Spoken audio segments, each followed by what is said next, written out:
Hello guys, this is my continuation of my report. So, official rules of softball, we are now in rule number 9 to rule number 12. Let's move on to rule number 9. Rule number 9 in the topic here is dead ball and ball and play. So, we have the section number 1, the ball is dead. The ball is dead and not in play in the following circumstances: when the ball is butt illegally. Second, when the batter steps from one box to another when the pitcher is taking the signal or appears to be taking the signal from the pitcher's plate or steps on the pitching plate. Next, when no pitch is declared. Next, when a pitch ball touches any part of the batter's person or clothing, whether the ball is struck at or not. Next, when a foul fly ball is not caught.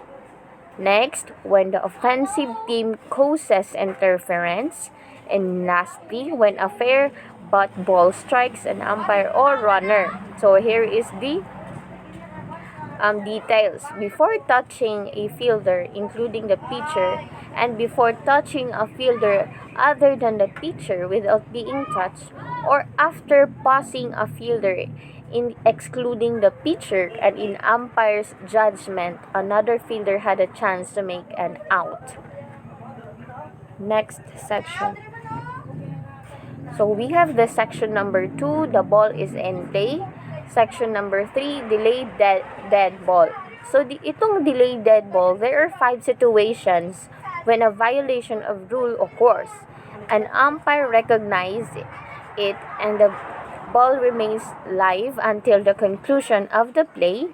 These situations are an illegal pitch, catcher's obstruction, play the umpire interference, abstraction, and lastly, detached equipment contacting a thrown ball and pitch ball or a fair bat ball. So let's move on to the next section. Next rule is umpire. Rule number 10, umpires. So we have here the section number 1, power and duties. So ano ba yung mga duties ng ating mga umpires? The umpires are the representatives of the league or organization by which they have been assigned to a particular game, and as such are authorized and required to enforce each section of these rules. They have the power to order a player, a coach, a captain, or manager to do or omit to do any act which in their judgment is necessary to give force and effect to one or all of these rules and to inflict penalties as herein prescribed. The plate umpire shall have the authority to make decisions on any situation not specifically covered in the rules.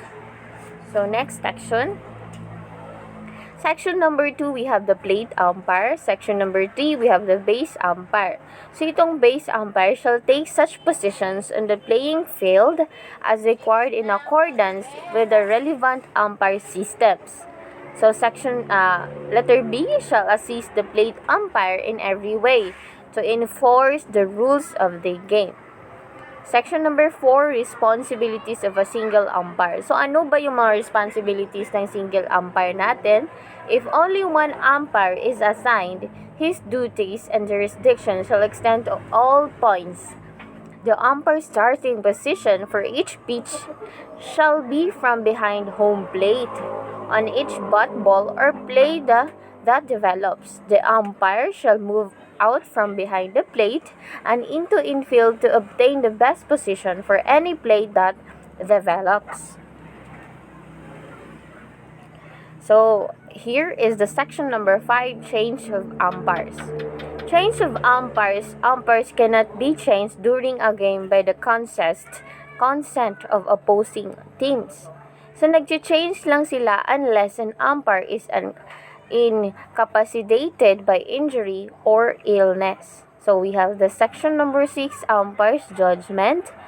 Section number 7, the signals. Let's move on to rule number 11, the protest. Section number 1, protests that will not be received. Dito, protests shall not be received or considered if they are based solely on a decision involving the accuracy of judgment on the part of an umpire, or if the team lodging the protest on the game. Section number 2, protests that will be received. So dito, nare-receive ang protest that shall be received and considered include matters of the following types. Letter A, misinterpretation of a playing rule. Letter B, failure of an umpire to apply the correct rule to a given situation. Letter C, failure to impose the correct penalty for a given violation. Next section, we have the section 3, protests involving judgment and interpretation of rule. So, dito, protests may involve both a matter of judgment and the interpretations of a rule. An example of a situation of this type follows. With one out and the runners on second and third bases, the batter field out. The runner on the third tag dug up after the catch, the players on the second did not. The runner on the third crossed the plate before the ball was played at second base for the third out. The umpire did not allow run to score. The questions as to whether the runners left their bases before the catch and whether the play at second was made before the player on the third cross that the plate or are solely matters of judgment and are not protestable. The failure of the umpire to allow to run to score was a misinterpretation of playing rule and was a proper subject for protest. Next section, we have the section number 4, notification of intent to lodge protest. The notification of intent to protest must be made immediately before the next pitch. Section number 5, time to lodge an official protest. The official written protest must be filed within a reasonable time.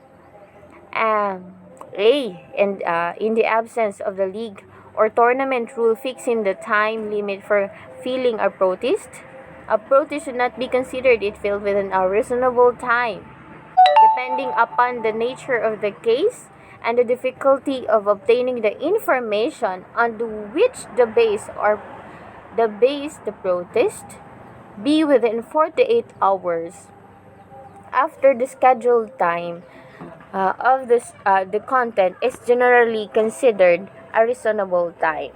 So next, let's move on to the section number 18, 6 information required for a written protest. Next section, we have the result of protest.